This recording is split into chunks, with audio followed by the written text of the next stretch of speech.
Hi, Kojo. Hi, everyone. I just wanted to invite you to comment. I see we have people are still streaming in, and the panel is on here now.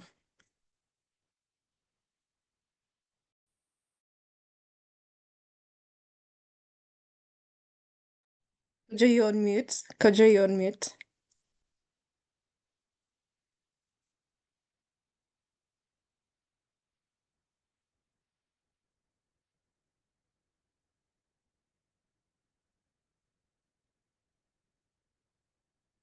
Thank you, Grace. Hi. You're welcome. Thank you, Grace, again. Good afternoon from Accra, everyone. Bonjour à tous. And a warm welcome to webinar 2 of the Africa Investments Conference Series.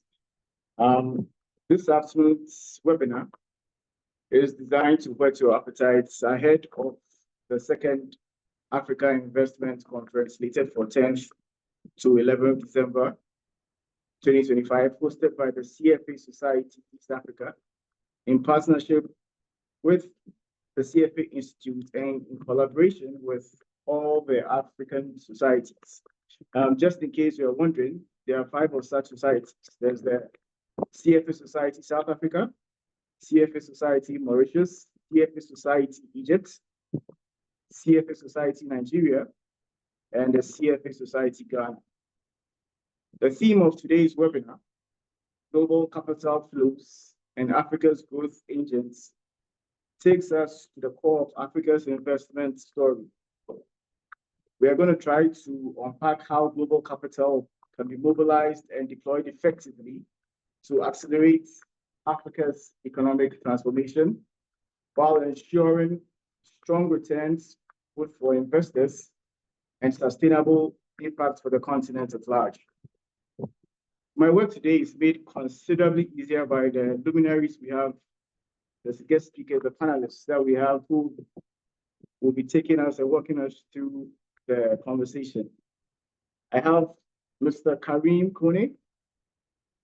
I have Mr. Nana Jumobene and Madam Caroline Giragu. So I'm going to spend a few minutes just to introduce them to you, and then we'll get the ball rolling. So Mr. Karim KONE is Deputy General Manager in charge of business development within the banking division at the Atlantic Financial Group, AFG Holding. AFG Holding is headquartered in Abidjan, La Côte d'Ivoire, and operates across 13 African countries. In this role, he leads strategic growth initiatives, investment structuring, and market development across the firm's African operations. He began his career at Caisse de dépôt et placement to Quebec, one of the largest pension funds in North America, in Canada, where he held several strategic roles focused on portfolio strategy and investment planning. He later joined the EcoBank Group, where he led the asset management investment teams and managed commercial activity for the Treasury Department. Karim holds an executive MBA from HEC Paris, a master's in financial engineering from Laval University in Canada, and a state engineer's degree in statistician economist from INSEAD. That's the National Institute of Statistics and Applied Economics in Rabat. Karim, I guess that means you're a financial engineering statistician economist. Welcome, and thank you for your time. Thank you very much. Mr. Nana Jumobene is the CEO, Chief Executive Officer of the Ghana Infrastructure Investment Fund, GIF. In addition to exercising operational direction for the fund, he also leads efforts to mobilize capital and drive strategic infrastructure investments aimed at closing Ghana's 45 billion infrastructure gap by 2040. Nana is a banker's banker. He has close to 30 years of total international banking experience. And for 20 of those 30 years, he has played key leadership roles at leading organizations like Barclays, Stanbic Ghana, which is a member of the Standard Bank Group out of South Africa, and UMB.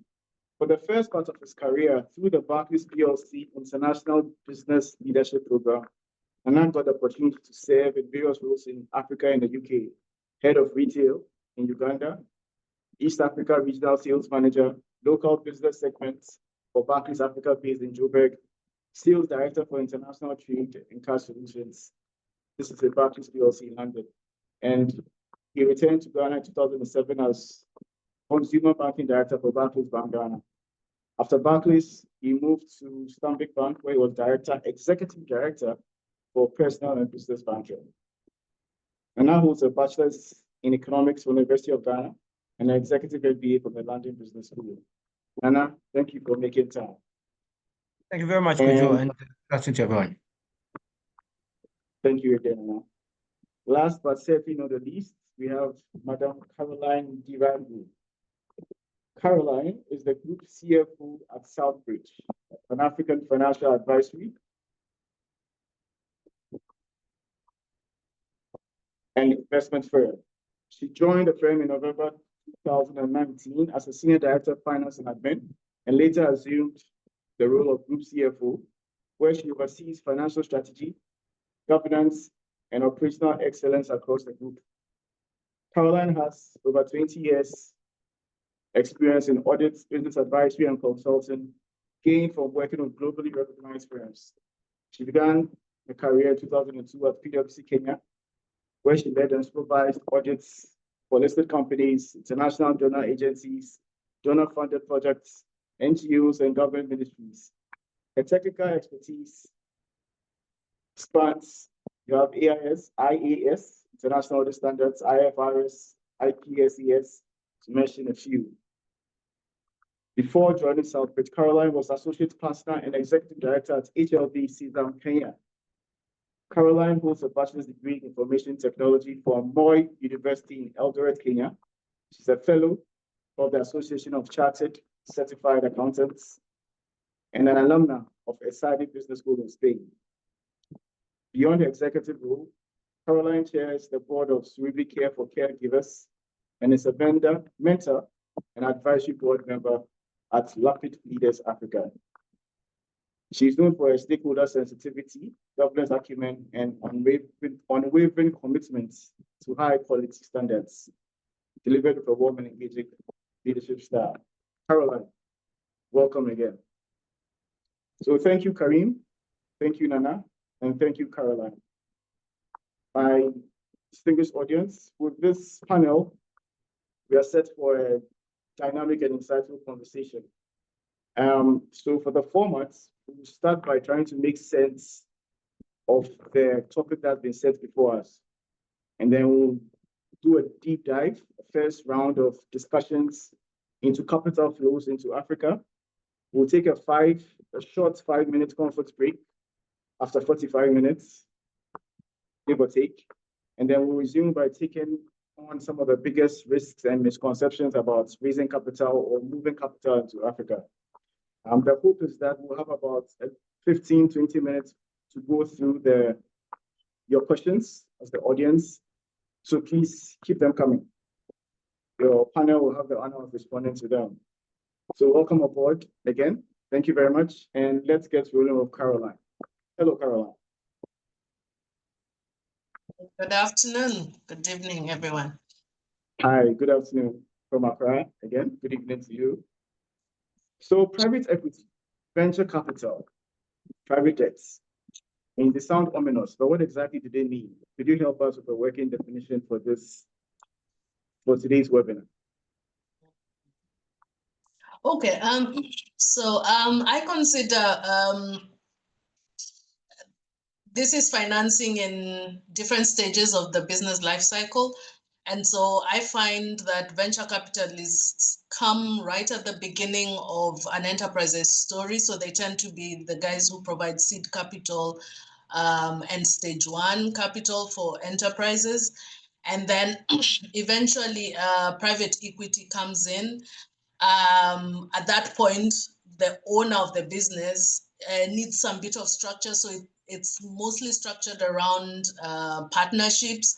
So a lot of entrepreneurs would bring in these people to help them build systems, to help them think about how to grow, how to scale. And then eventually they want to pull back now the founder wants to pull back the ownership in the business, and that way then they engage private debt.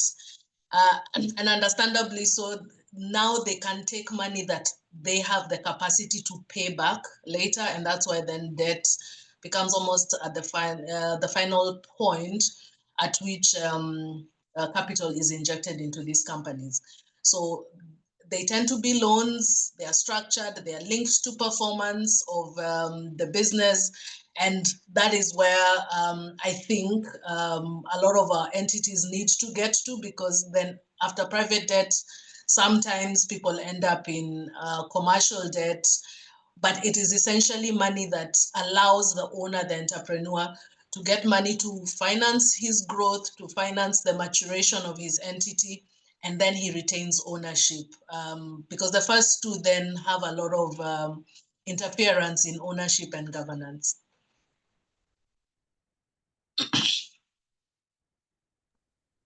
Thank you, Caroline. Do you have any success stories you can share about how well this has happened in the continent of Africa? Well, yes, I have had the privilege of working with a US-based organization that then provides seed capital for renewable energy companies. And what they would do is they give grants. And so the entrepreneurs use the money to buy inventory, to build their initial systems, and then eventually use some of that money for capacity development to then step into equity from other people. And so the work that we did in CISAM in Kenya at the time, that was about 5 years ago, what we would do is that then we would help the entrepreneur to prepare themselves to sell a portion of their equity holding in their own company to a third party, who then can come and help them either expand into different markets or expand their strategy thinking. And then eventually then they can take on, at that time, we used to help them to get commercial debt. So by that time, their governance processes are a lot more streamlined. They're a lot more straightforward in a way that then a commercial debtor can comfortably give them money. We have quite a few success stories. During that time, President Obama was the leader in the US. And so when he came to Kenya, 4 of the entities that we were supporting were on the platform to receive commercial debt from the US. Yeah. Awesome. Sounds like it's a path that more African businesses should look to explore. But I mean, while you were speaking, you made mention about getting some impact funding. So, Ms. Karim, I guess we're still trying to figure out the context of our conversation. So, in terms of global capital flows, what is the size of the global pie? Can you speak a little bit about that? What that means in the context of our discussion today, global capital flows. Thank you very much, Kojo. So before I answer to your question, please allow me to thank the organizers of this very interesting meeting, and also thank all the people who took the time to connect to this meeting. So I am Karim Kone, based out of Abidjan, and when you were citing the name of the different CFA association, we hope that by next year we're going to have also an association active in the Francophone West Africa. So we are working on it, and we hope to be the 6th official CFA association very soon. So coming back to your question about the global pie, so the total global capital market today can be estimated at a bit less than $300 trillion, so a very big amount, and it is dominated by the Western countries. So most of this capital is can be founded into the Western country, Europe, the US, and so on. And in terms of type of instrument, about 55% of it is composed of debt, and 45 composed of equity. And it is composed of like the money invested into the different capital markets. You have also some foreign direct investment that represent the cross-border investment between the different countries, which represent about $1.5 trillion, like the official statistic of 2024. Only 20% of this global capital market is present in emerging countries. So developed world like dominate this, and only 5% is related to Africa. So this is a shame when you see like the potential of our continent, and that will only capture a very very small portion of this capital. And I just say that we have almost a balance between equity and debt. But when it relates to Africa, you will see that almost 90% or maybe 85-90% is composed actually of debt. So the equity market is even smaller, like in Africa for many reasons. So why is this portion of Africa into this capital market so small? There is an economist, an American economist named Robert Lucas, who mentioned something called the Lucas paradox. You know, in classical economy theory, it is said that if like between two regions, one lacks of capital, naturally you will see the flows going toward this region lacking of capital.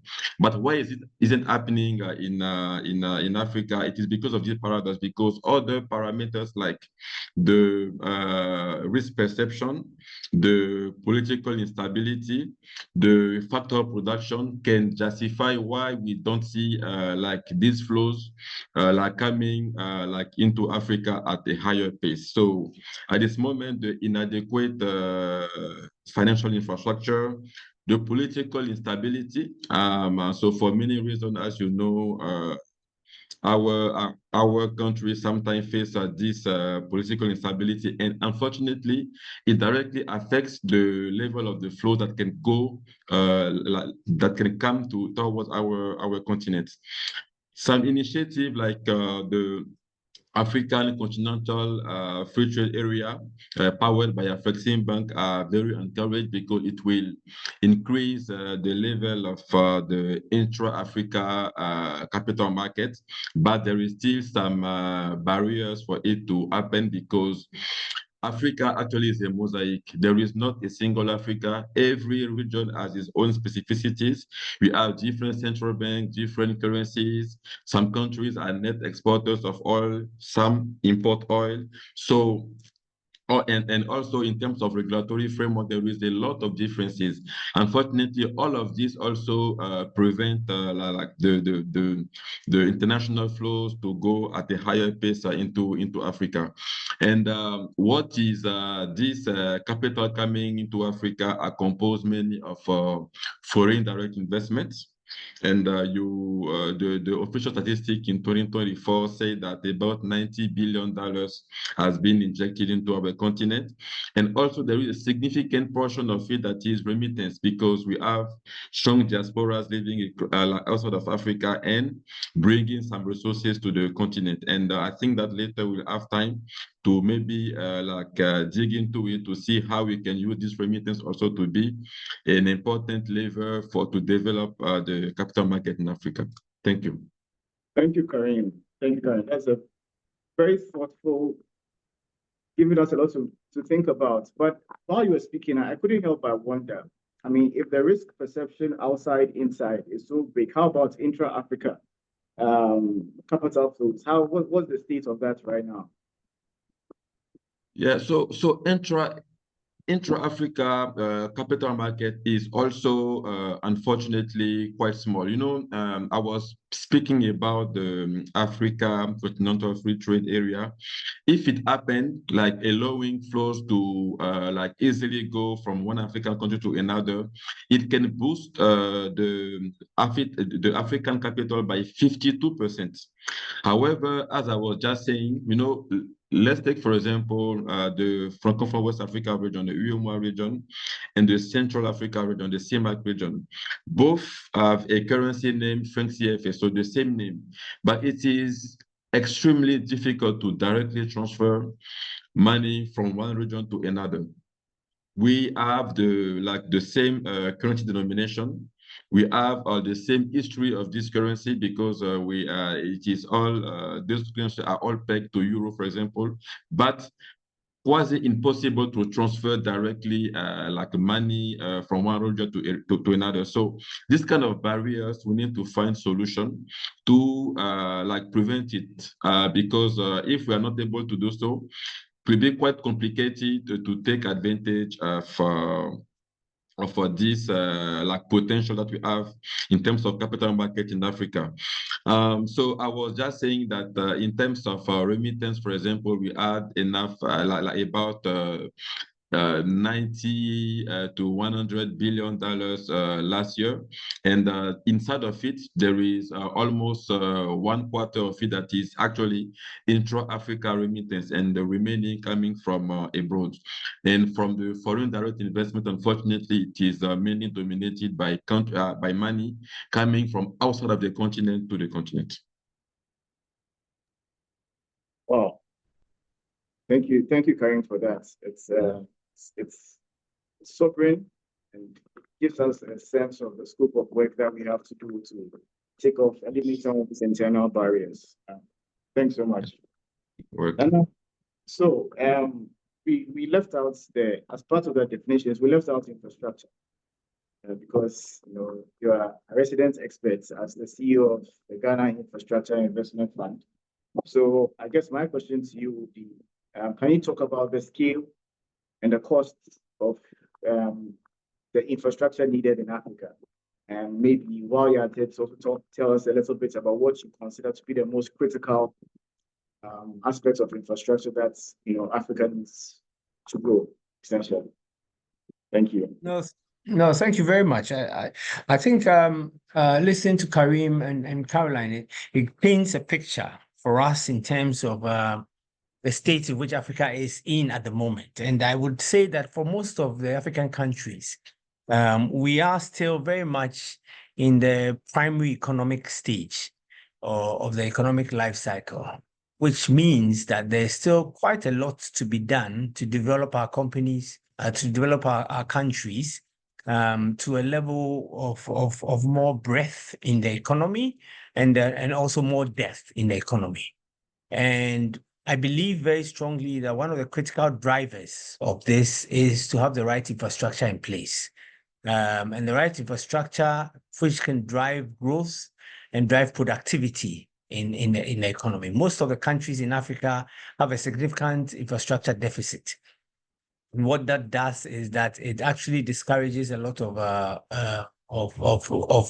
growth and productivity. For example, we have very high inflation, food inflation in most of our countries because the road infrastructure, for example, from the farm gate to the other parts of the country leaves a lot to be desired, which now adds a lot to the logistics and things in terms of food distribution across the countries. We've spoken about integration of the various countries, even in Africa, because trade integration requires quite significant infrastructure in rail and in road and in other forms to enable us to be able to take full advantage of the opportunities that we see. Africa can boast of a lot of minerals. Africa boasts of a lot of the numbers, but in order to actually harness these opportunities, infrastructure serves as a vehicle that allows us to be able to go there. So I think that there is a great business case for infrastructure development in the country, in the sense that if you look at it very critically, the value that can be unlocked as a result of building up the infrastructure in there is very clear and evident.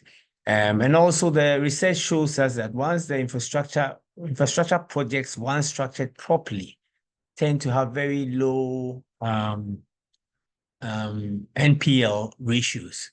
once they are sort of structured properly. And that's very ironic because normally people look at infrastructure as big project financing projects. But actually what you find out is that those infrastructure projects, once they're structured properly, actually are less risky or have a less or a more positive risk profile than other forms of lending. So I think that once we can start to focus, and I see a lot of countries now begin to focus on how to drive more capital towards the infrastructure development, as opposed to driving capital towards the commercial and short-term financing sort of instruments in there. And I think that the more we progress on that level, the more it would unlock other aspects of the economy and unlock growth, the growth potential in Africa.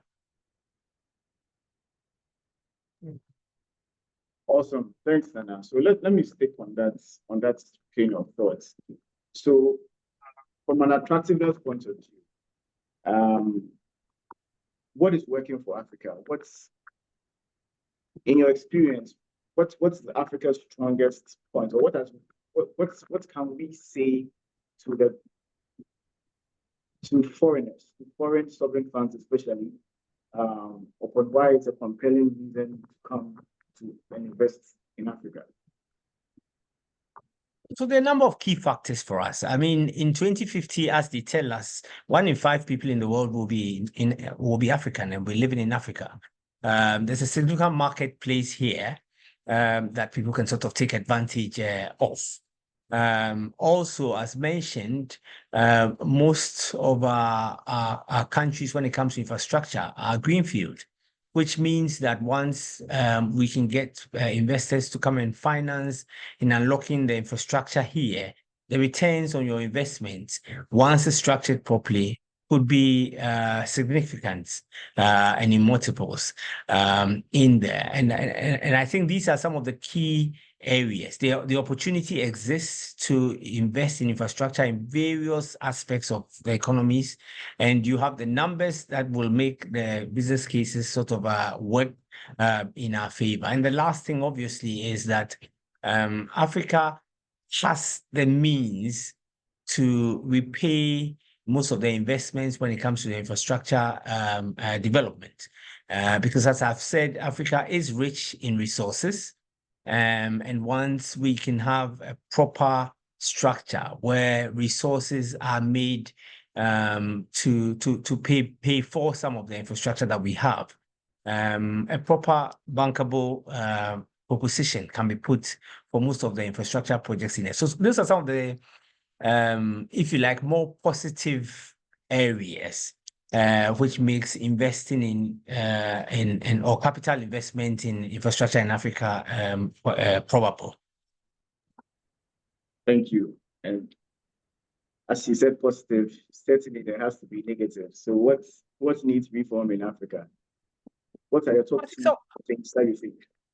Yeah, I think some of the things obviously is traditionally most projects in Africa have relied exclusively on government as the obligor or the people to stand behind most of the infrastructure projects, and that it raises or enhances the risk of most of the projects, because as we know, with governments and fiscal balance sheets, depending on what is actually happening in the country, they can go well, and sometimes they cannot go very well, which enhances the risk of the projects that are sort of being financed. So it's one of those sort of areas that is risky, and closely related to it is the political landscape, of course, because project financing for infrastructure have a long-term view.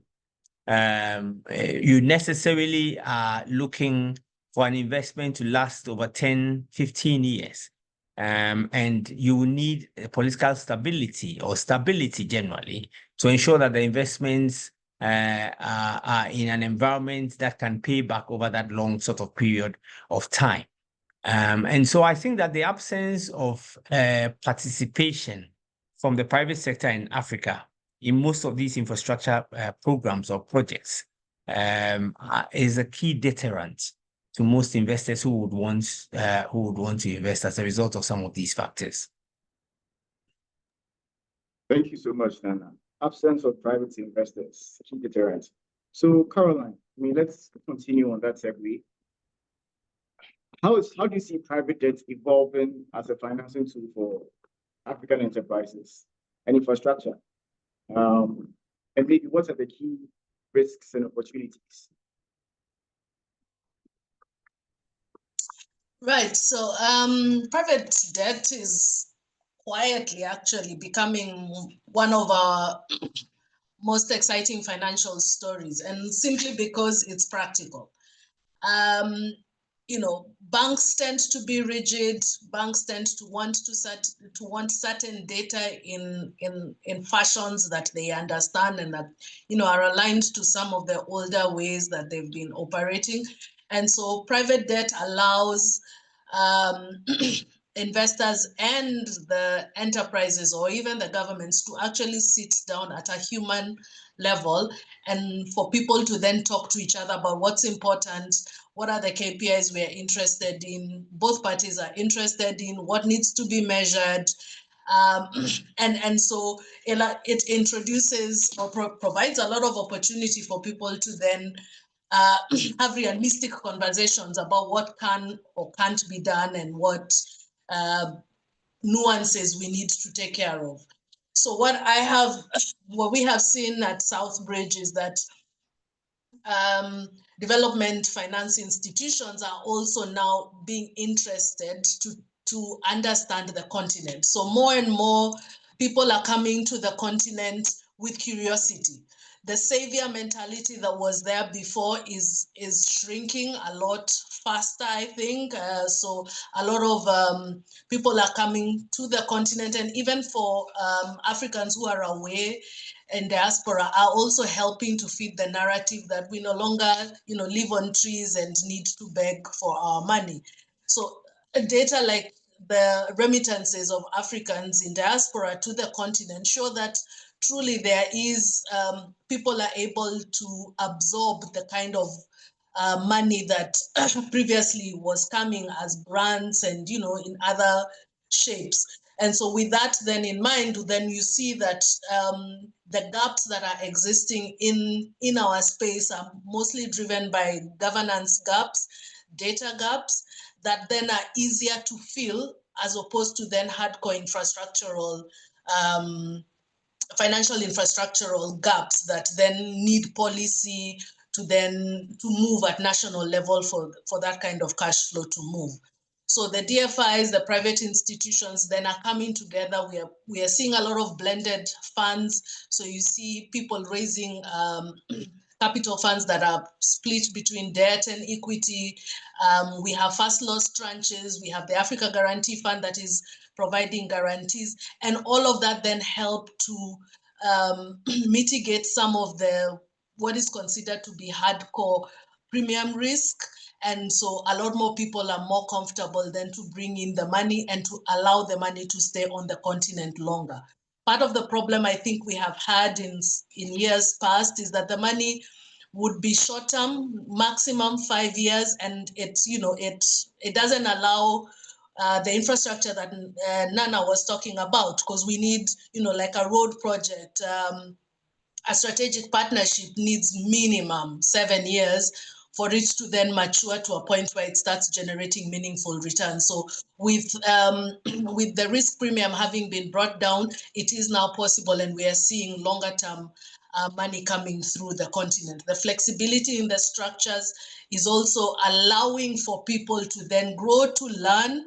So I think there is more and more opportunity, and I think an understanding that there are things to learn, there are things to unlearn, there are models from abroad that don't work in our contexts. And I think the only thing that is taking time to figure out is the currency volatility.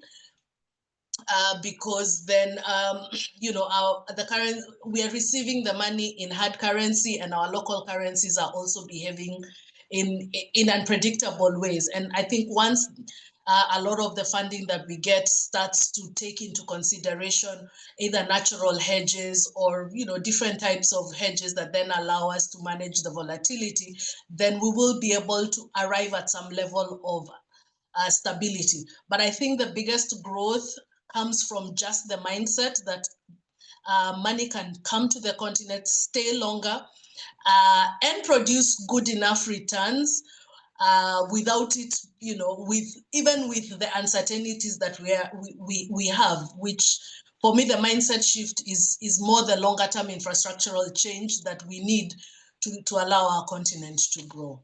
I'll pause here. Thank you, Caroline. So, Karim, what role do African banks need to play to ensure global funds effectively reach the businesses and the infrastructure projects?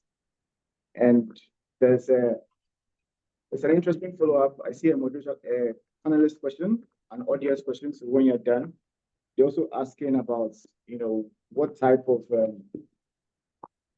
what practical strategies financial institutions can adopt to mobilize diaspora funds. Because I think you mentioned about it. So I think they tie in beautifully. Yeah. So thank you very much for this question. So like the banks are the main and the most relevant intermediaries that can channel this fund from the global markets towards the African companies and towards the African infrastructure needs.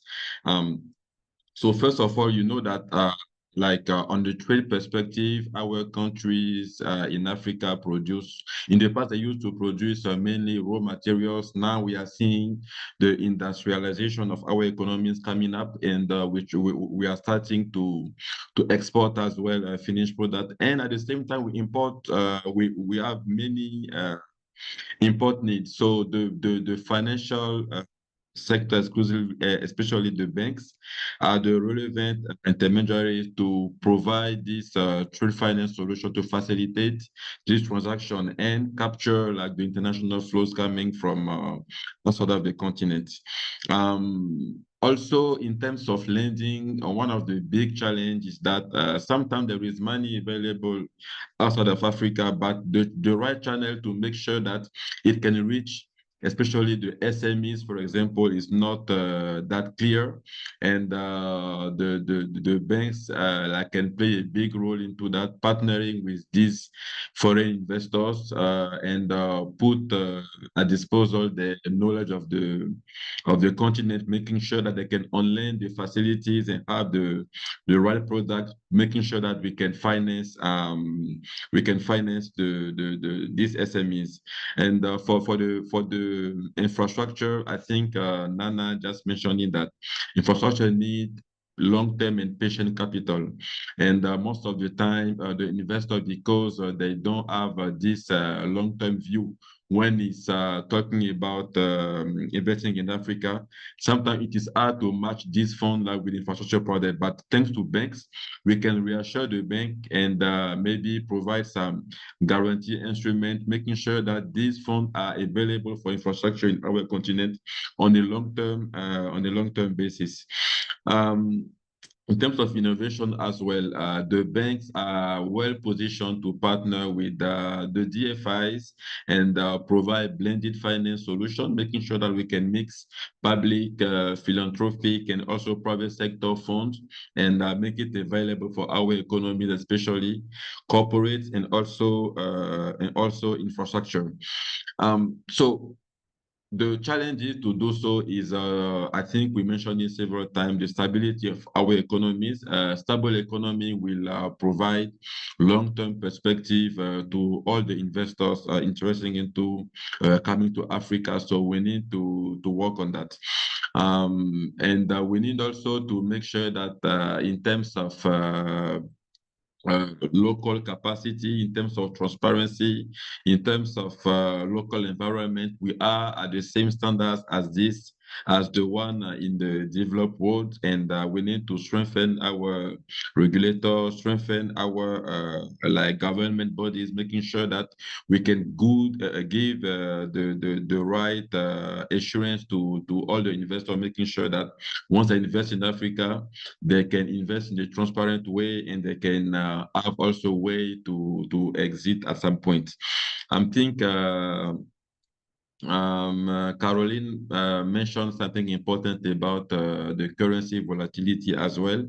The currency volatility is an issue because our currency sometimes move in an unpredictable way, and we need to develop in our market some hedging solution so that it can also decrease this volatility. And maybe the bank can also structure, like especially on infrastructure, in a way that our investment sometimes can provide revenue in denominated in hard currency. It can facilitate this natural hedge and also help attract more and more capital. Finally, one point I want to mention is about developing as well our local markets. When you see like an economy like China, the economy of China, yes, China is like a large exporter, but they leverage a lot on the local market because like the population invests a lot into like the local sovereign bond, for example. And we need to, in all of our countries, develop this market, making sure that some investors like the pension fund, insurance company in our country put the resources they have at their disposal, invested into the local market. This resource not only is denominated in local currency, but also is long-term capital that can also serve in investing into like our infrastructure. In a country like the US, for example, the largest investors are pension funds, are insurance companies, and we need to make sure that we are able to capture the savings of the population of the companies, invest in the pension fund, and like make it available for the development of our infrastructure and corporate market in Africa. Thank you. Thank you, Karim. While you were speaking, this was very prescient of you, but somebody posted a question on the chat box, and maybe I would like to get your thoughts on it. You sort of spoke about it. The question is, how do we handle mismatches when short or medium-term funds are used to fund long-term projects, or long-term funds used to fund short-term revolving trades? Do you have any comments on that? You know, even African banks like face the same issue, not only for infrastructure, but even for normal lending. Most of our resources is short-term, and we have clients who need long-term financing. So that's what I was saying about in our local market, making sure that we can better capture the resources of long-term investors, natural long-term investors like pension funds, like life insurance companies, for example. This kind of institution can provide these long-term resources that we need for our economies. Second thing also is to also balance a bit the short-term resources. We need to strengthen the equity of our companies so that at least it can provide a better asset and liability management profile, like for our different companies. And third thing, when it is about attracting long-term capital, we need to provide this like insurance, saying that we have the governance in our countries. We have like the regulation, we have the right of market instrument who provide clarity on the perspective in our economy. This is the only way we can attract these long-term investors. If we are not able to do so, unfortunately, it will be continue to be a bit difficult to attract long-term capital, especially for foreign countries. Thank you, Karim. Maybe I'll take one more audience question. Nana Kelvin 40. He asked, what infrastructure projects or sectors across Africa do you see as investment ready today?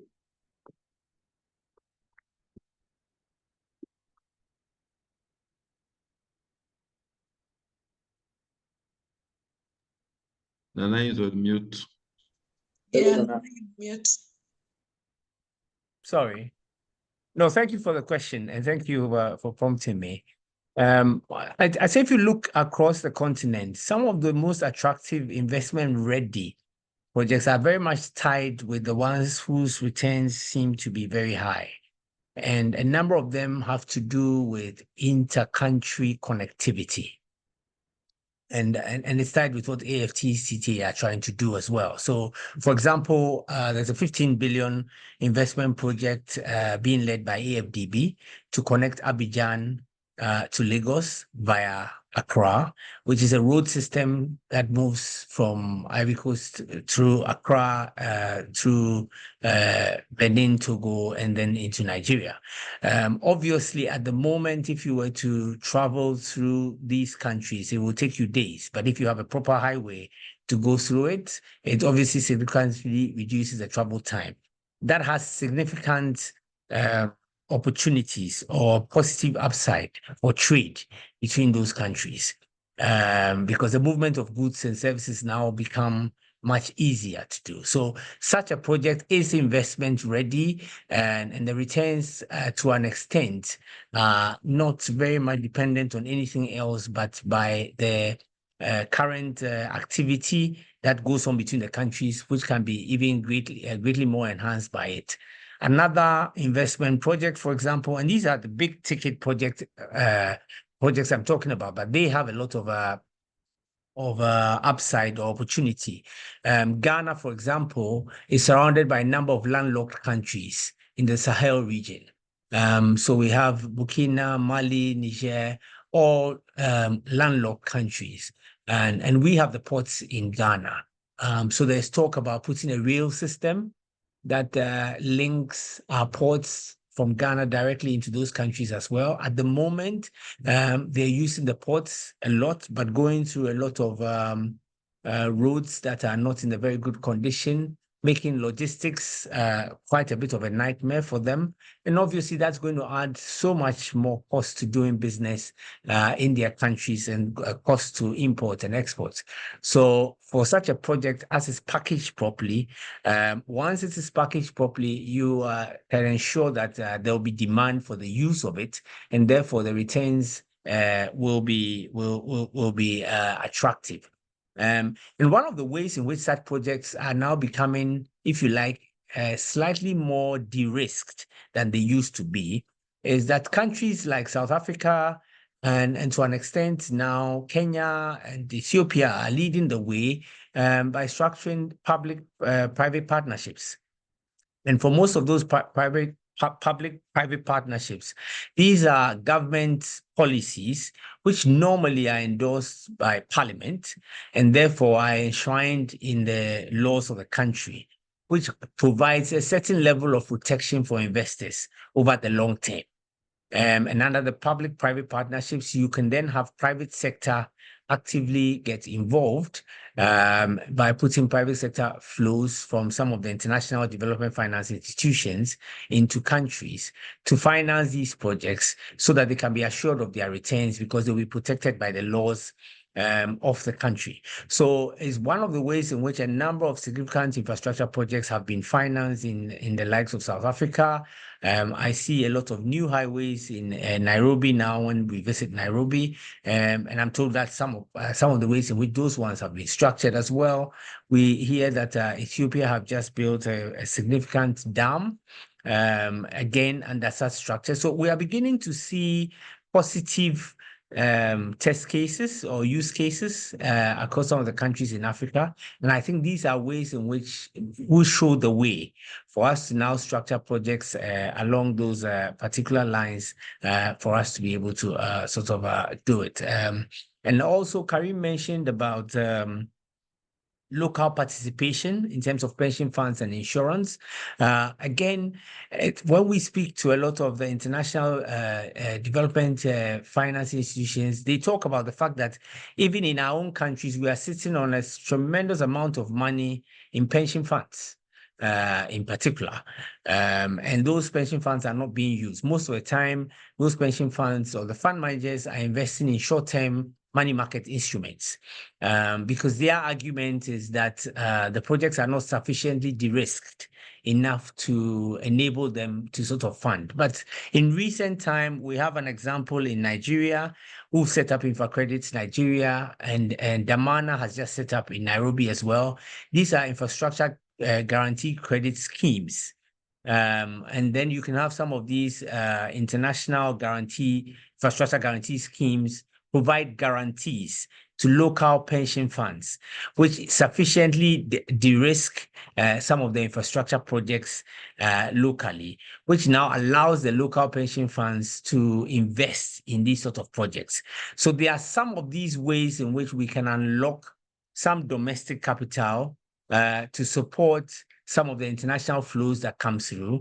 And once you are able to do that, it also starts to address some of the currency risks that we face, because if you have domestic funds coming to blend with the forex funding that comes in, then it sort of hedges. It provides a bit of a hedge in terms of the projects, the long-term projects that are coming. So there are a few of these things that we can put together to make investors or to make some of the projects investor ready for investments. Brilliant. 𝐈𝐴𝐺𝐸 Ajay actually had this question in the comment box, and I think you've dealt with it pretty good. His question was, how can the SPVs and financial sponsors manage risks without the dependency on public sponsors, given that infrastructure projects require huge financing? I think you spoke quite extensively of some of the some of the pathways to de-risking. But Carol, is there any other you'd want to contribute to that? I think what I want to add on that is that we need to do a lot of risk engineering instead of risk avoidance. And when I say that, I'm looking at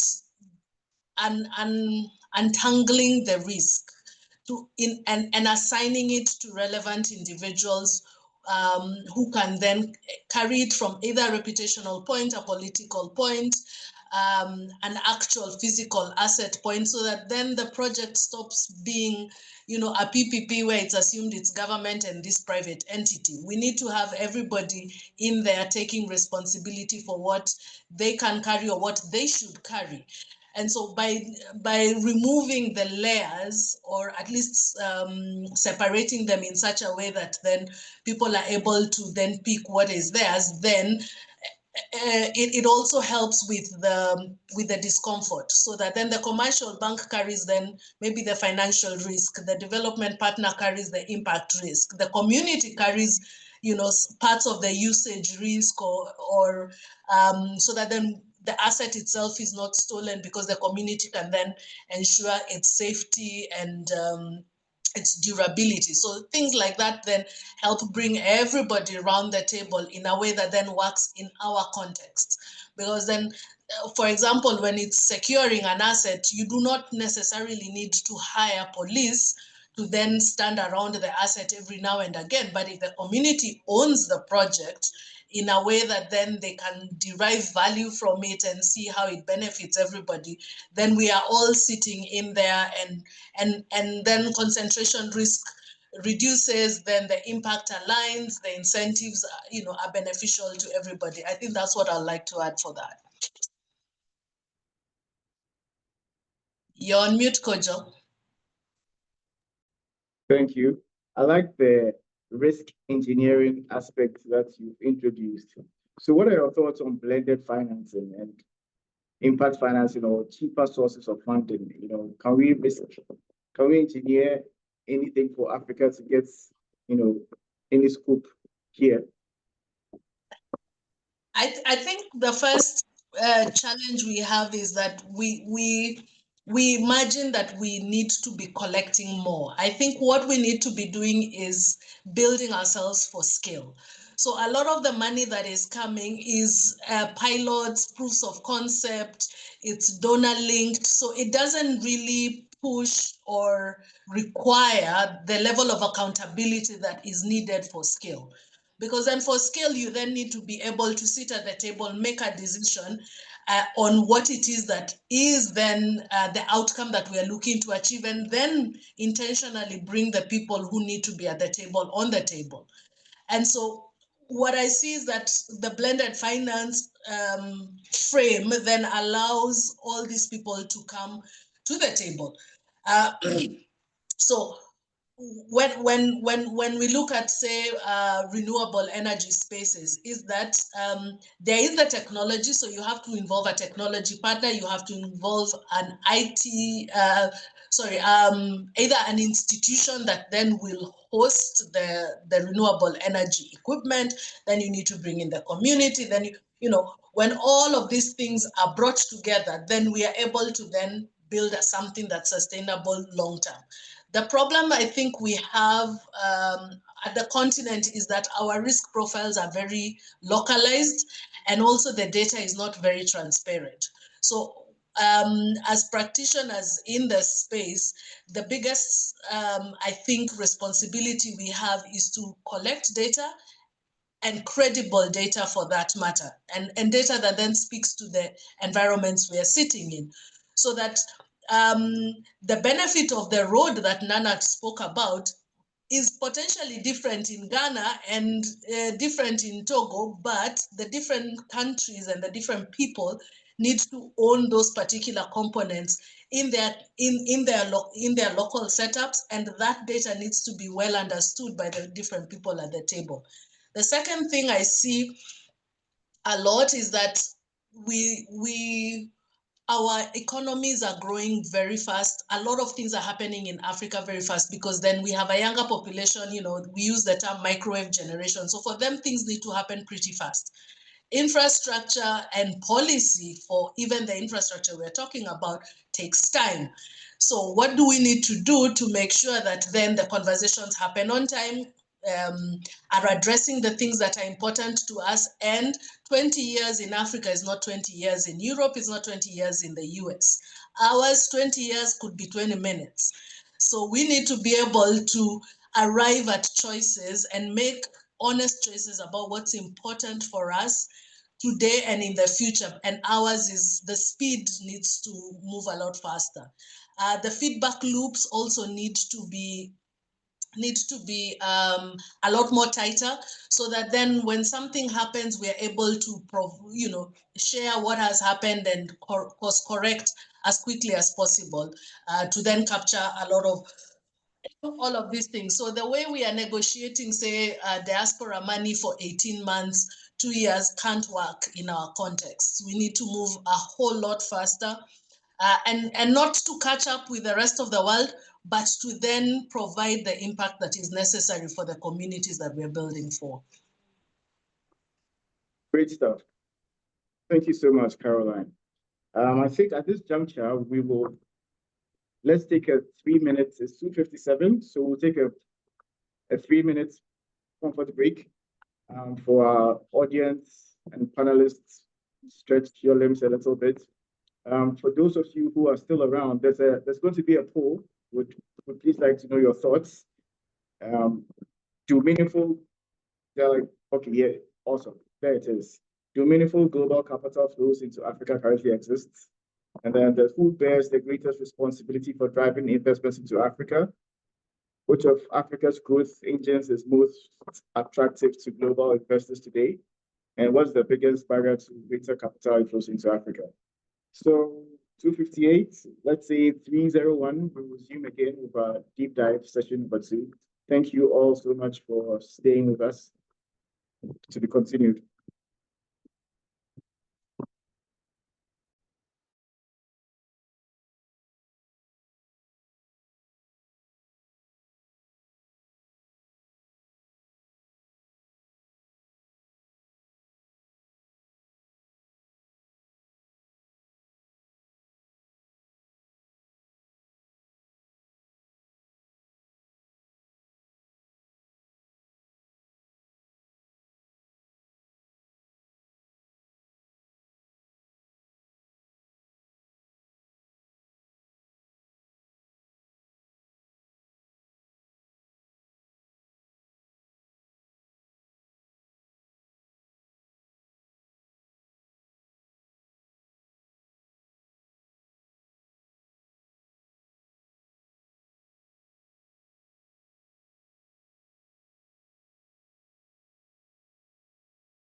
Welcome back. Greetings, everyone. Short break.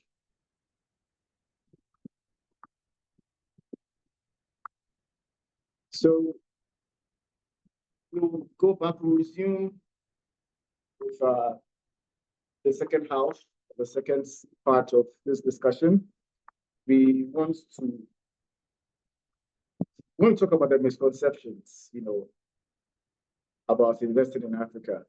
We want to talk about sustainability versus returns and local capital mobilization. So for this, I think let's start with Nana.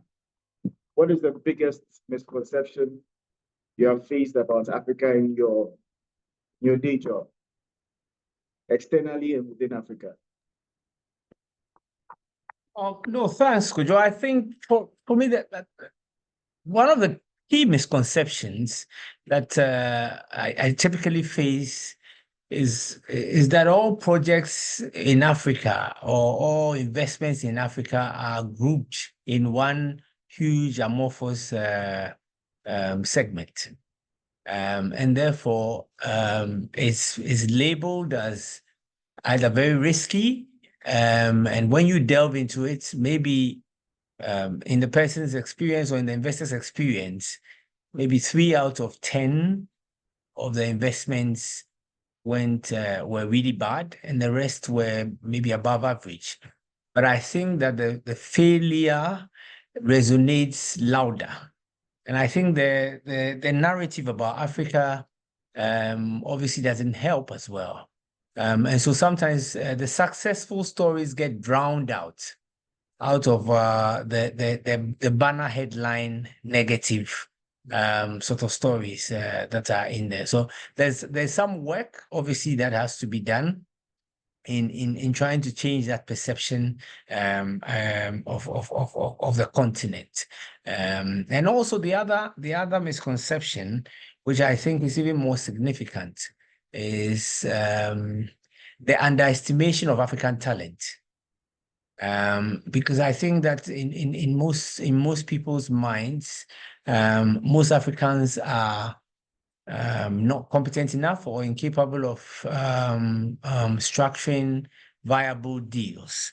And again, that is as a result of our dependence on the international community through donors or through handoffs to be the one to lead with any sort of structuring or any sort of putting together projects or investments. And therefore, it looks like the African themselves are incapable of doing it themselves, incapable of investing or financing projects themselves, and always have to look for some sort of handouts to do that. But for those of us who live and work in the continent, there are many examples of key skill sets that are African homegrown, and a lot of successful stories that have been built. So I think that our communication of some of the success stories leaves some amount to be desired. And then also, I think that we need to spend a bit more time to ensure that the talent and the skill set is more widespread than it currently is, so that it doesn't sort of paint a picture of an average situation instead of the real situation. Well said, Anna. Thank you. Caroline, let's talk about sustainability versus returns. What framework exists for investors? Frameworks are a dime a dozen. And I think, I could list them out, but I don't see as if that would be beneficial, because then we have the UN one, we have principles for responsible investment, and people sign up for all of these things as a logo you put on your website. But do people really live those values? Is that really embedded in the financial models that we do? And I think the answer to that question is, all the litigations we have, all the community resistance that we see in projects, the poor returns are really testament to the fact that the frameworks are really, things that look good on paper, but don't end up in what it is that investors ask for or what communities then sign up for. So I think in many ways, we need to be looking at sustainability also beyond climate. Right now, I know COP is 2 weeks away in Brazil, but the conversation, it just looks at it from the point of view of, flooding here, forestation there, and stuff like that. But are those the real needs that the continent has? And that's the question that formed the investment thesis even for Southbridge. We asked the question for, are we investing in Africa because they say it's the next frontier, or is it good business to do business in Africa? And for as long as we don't answer that question for ourselves from our own lens, then we are living other people's dreams. So sustainability is, as far as we are concerned, even in Southbridge, is we're investing for the future. So can the money that has been brought in, how long is it supposed to stay on the continent? What types of outcomes are we looking to achieve? And are those things beneficial to our people? So a lot of, like, for example, when countries raise sovereign bonds, those sovereign bonds are risk priced in crazy ways, simply because somebody somewhere doesn't want to spend time to look at and understand our context. So they just saw some time back, maybe it's, in the news somewhere, and they don't even remember the details very well. Ghana, Zambia, Ethiopia, they missed on repayment of their bonds, and they decided that that is where the country is stuck. But what about what has happened since then? What are the people doing there? Is the regime change in the country at a point where then some of the political risk that is assumed to be in Africa, has it been dealt with? So those are the types of sustainability questions I think we need to be addressing at our continental level, and not, the superfluous ones for IRR and whatnot. Those are mathematical numbers, and I think everybody knows how to count. At the end of the day, it's important that there's economic visibility, so that then we can then say, this road, this project, this hydropower damming thing, what is it going to do for the people? How much displacement is it going to create upstream, downstream? Is it even relevant in our context? Are we generating power to power our industries 10, 15 years from now? Because a lot of these huge projects first take time to build, and then by the time they are done, our society moved on. We no longer need, that level of technology, that level of infrastructure. So I think for me, the conversation around sustainability is a much deeper question on volatility, drought, shifting market dynamics, and the future. We have a young population, so a lot of these people will still be here in 30 years' time. So is what we are designing today going to stand the test of time? Thank you, Carol. Thank you, Caroline. So, Karim, a lot of Caroline's answers were centered about the fact that, is it relevant locally? So it begs the question, is it time for us to start looking inward? Local capital mobilization. In your submission earlier, you spoke about remittances. So are there opportunities there for us, and what practical ways can we look at that to accelerate Africa's growth? Thank you, Kojo, for this question. Very important as well. So during 2024, it is said that more than $90 billion has been received in Africa like as remittance, and this remittance include both money coming outside of the from outside of the continent, and some money also from other African countries. And you know, remittance has achieved something that many other policy or product has not been able to do. It is reach the final beneficiary as the final people, the final household to receive this fund. And many of our policies for the benefit of the population is not like achieving this success.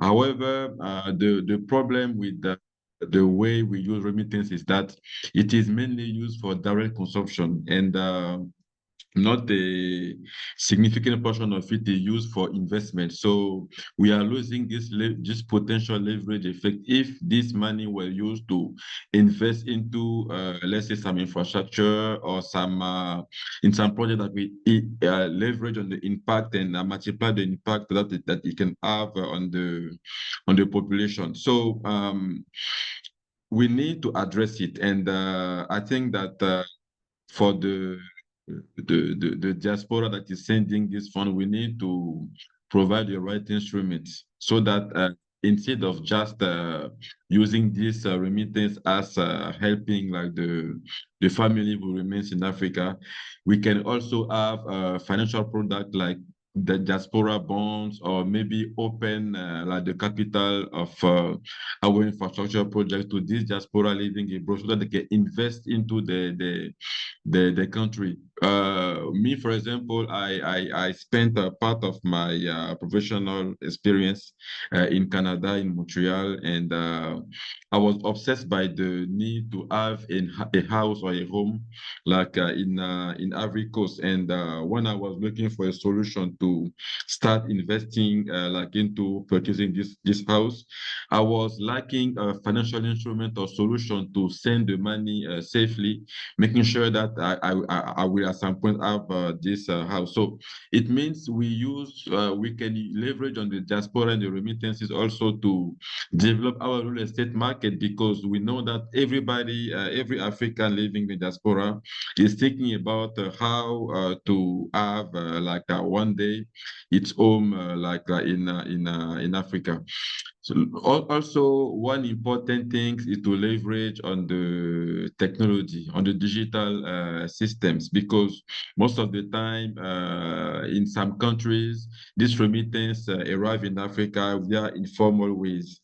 And so not only it cannot be taken into account when the countries are doing the policy, and the other thing is that the impact also it can have is minimized, because these important funds are completely overlooked. But building or relying on digital tools to like have this remittance entering via the right channel into our continent will also facilitate the collection and have all the information about it. So let's engage the diaspora using like the large potential of the remittance.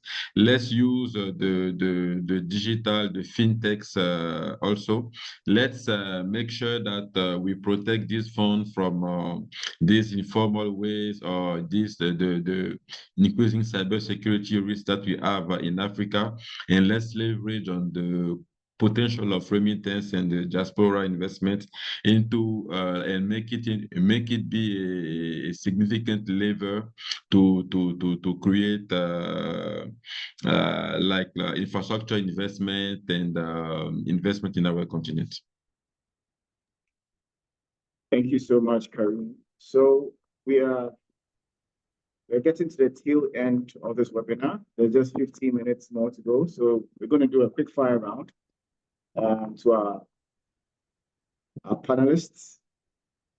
So we'll list the questions to go to all of you, and you probably just give us the top answer. So we'll start with Caroline. What is the one critical advice you would give to a global investor who's thinking of making their first investment in Africa? Come as a partner, not as a savior. Come as a partner, not as a savior. Mm-hmm. Nice. Nana.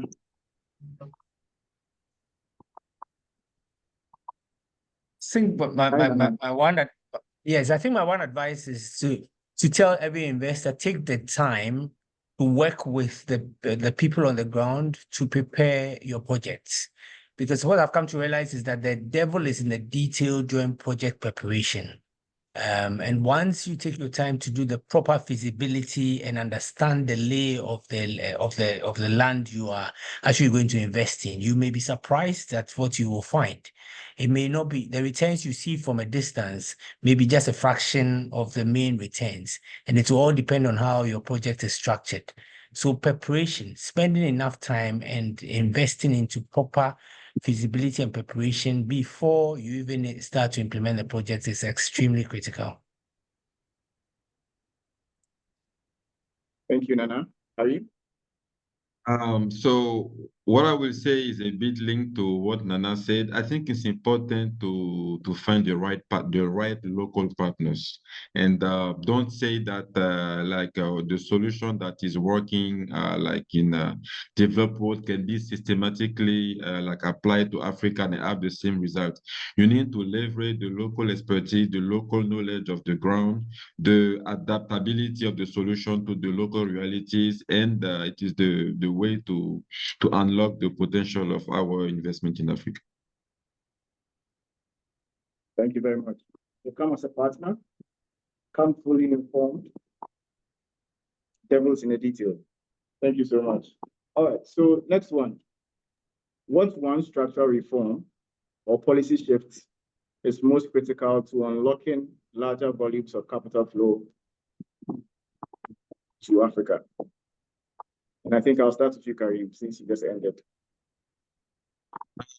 So what like I will say is in terms of currency, I think we need to spend more time on providing more security on the currency volatility. Our government, our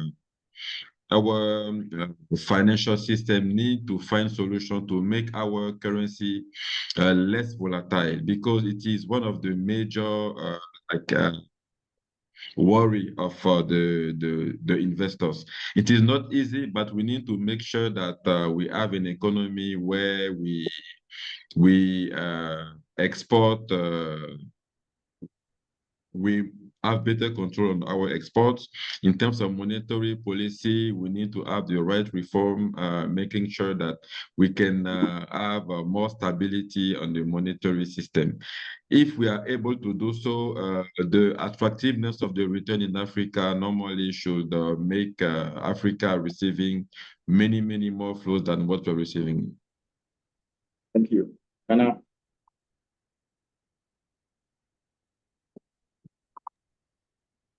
So if you can just repeat the question again. What is the one structural reform or policy shift that is critical to unlocking larger volumes of capital flow into Africa? I think for me, the most important is how do we bring AfTA alive? Because we have launched this AfTA, we have said we want to improve intra-Africa trade and all that, but we are not seeing a lot of the intra-Africa trade. And I think that some of the policies, or at least one of the key policies, is this tariff liberalization or tariff uniform tariff across border, or ways in which we can have tariff agreements that work to each other. Because we cannot run away from the fact that large numbers drive investment. And if in the sub-regions in Africa, we can come together and present ourselves as one block, we can unlock much more investment than we can unlock as single countries. And one of the ways to do that is if we can liberalize our tariffs across the borders, etc., then we can present ourselves as one unified block. And then we can attract much more than we are attracting when it comes to investment. So that's one for the government to do. Thank you, Nana. Caroline? I think I want to leverage on my IT background and say we need to build predictability and transparency in our data. So what we have on the continent is we've generally been an oral culture, and we are also not very good at sharing stories in the form that puts us in the best light. Our stories are told by other people to other people, and of course then they introduce their own filters and their nuances in the story. So we need to collect the correct data, and then tell the story in a way that then shows what it is we've done with the resources that we have. And so we reduce the level of opacity or transparency that, generally any investor wants to see, is what have you done with the resources that regardless of the source of the resources. People want to know what have you done with what there is. So I would say data, and good data, and then tell the story well. Well put, good data. Okay, so to round up, I think for the next 5 minutes, we'll just look at some of the questions that we put in the poll. Let's start with Emmanuel Opunaya. Good afternoon, everyone. How can resource-backed funding be utilized to fund these developments as we are a resourceful continent? Maybe Nana, resource-backed funding, how can it be utilized to fund these developments as we are resourceful continent? I know you touched on it briefly, so it probably just remind Emmanuel. No, I think it's a good opportunity for us in Africa to use that to leverage for more investments. But in the past, traditionally, we have not been very good with our negotiations. So most of the agreements that were signed in the past were not beneficial to the country for most of the time, because at that time we positioned ourselves with a begging bowl rather than have a leverage. And I think that once we can fix that, there's the opportunity to do that, both in terms of resourcing and also in terms of green funding and green financing, because we obviously have significant opportunity to build a lot of carbon credits, for example. So understanding some of those things and monetizing some of those things to our benefit is very critical. And so I think that before we start doing any more resource funding proposals, we have to sort of leverage our skill sets to ensure that we are negotiating for our countries, for the continent, rather than for the ones who are looking for the resources. Thank you very much, Nana. So we have an anonymous attendee. How does government bureaucracy affect these PPP projects and inter-country projects? Maybe I'll give that to Caroline. Government bureaucracy, in your experience, how has it affected PPP projects and inter-country projects? I think the hidden cost, which then is not factored in the financial models, is time. And because then when government bureaucracy comes in, it just introduces new risk and introduces uncertainty that drags on for years.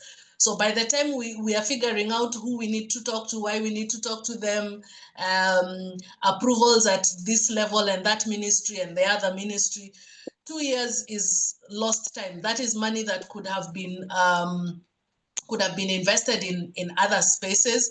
And so then the investor loses momentum, the project loses momentum, and even the investor starts to look for alternatives to invest that money. So I think we need to also focus on process reforms, so that then it's very clear that if it's a sports say project, these are the stages for which a sports project needs to run, and you don't need to go to into lengthy fiscal approvals.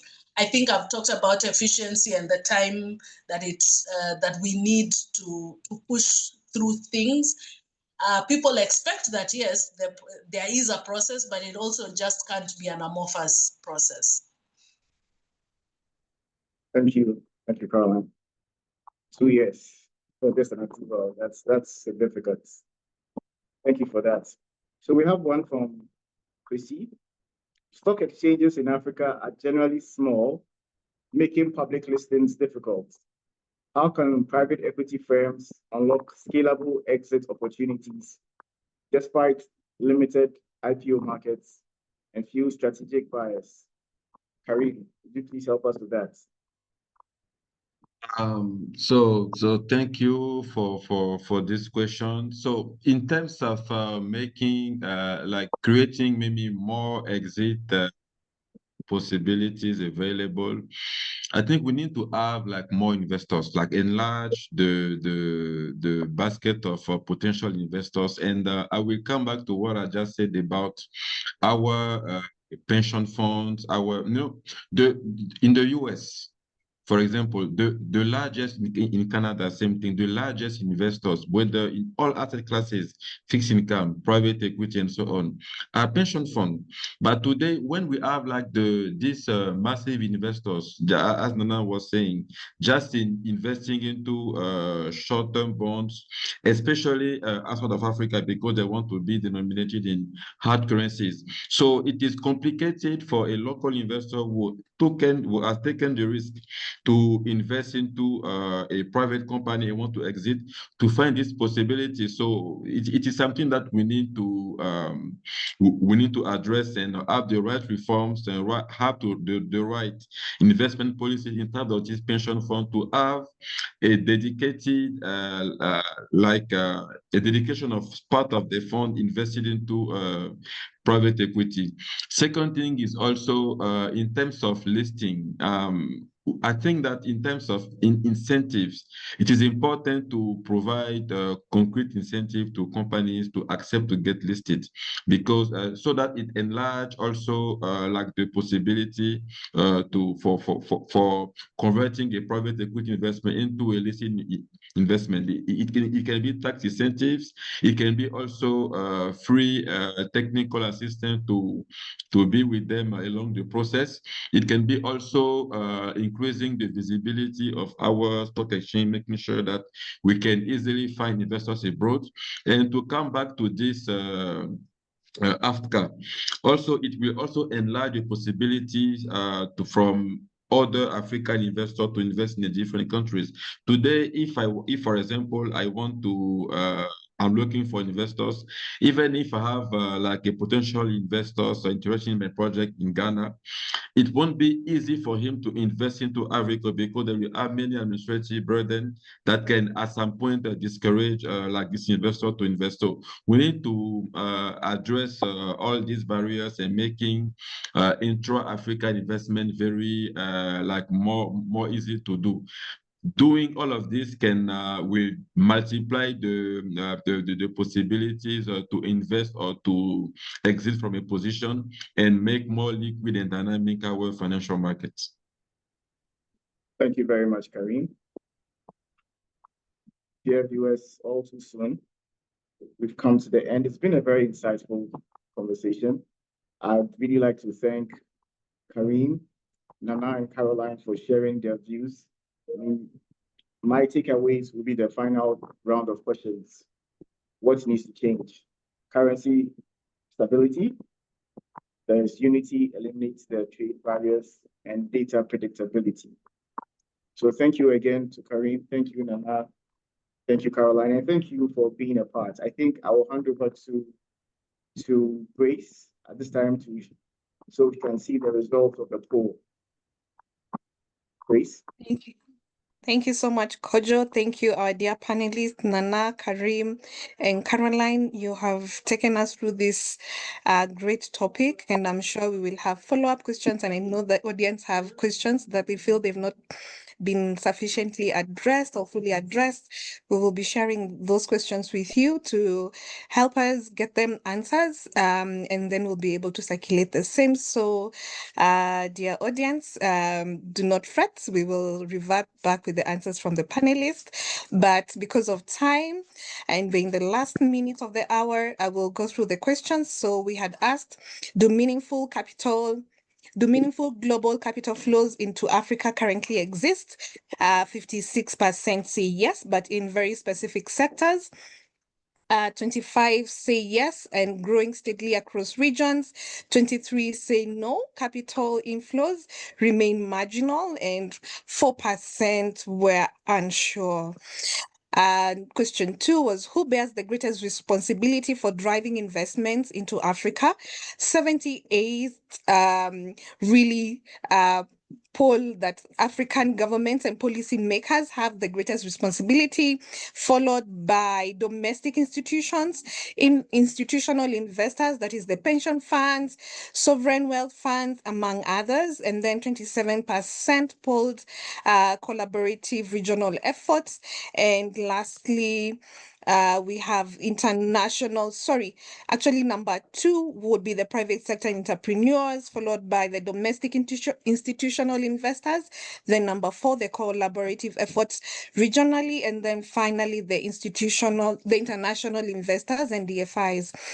Number 3, we have which Africa's growth engines is most attractive to global investors today, and 57 actually poll that infrastructures carries the biggest weight, then followed by private equity, then private debt, and lastly venture capital.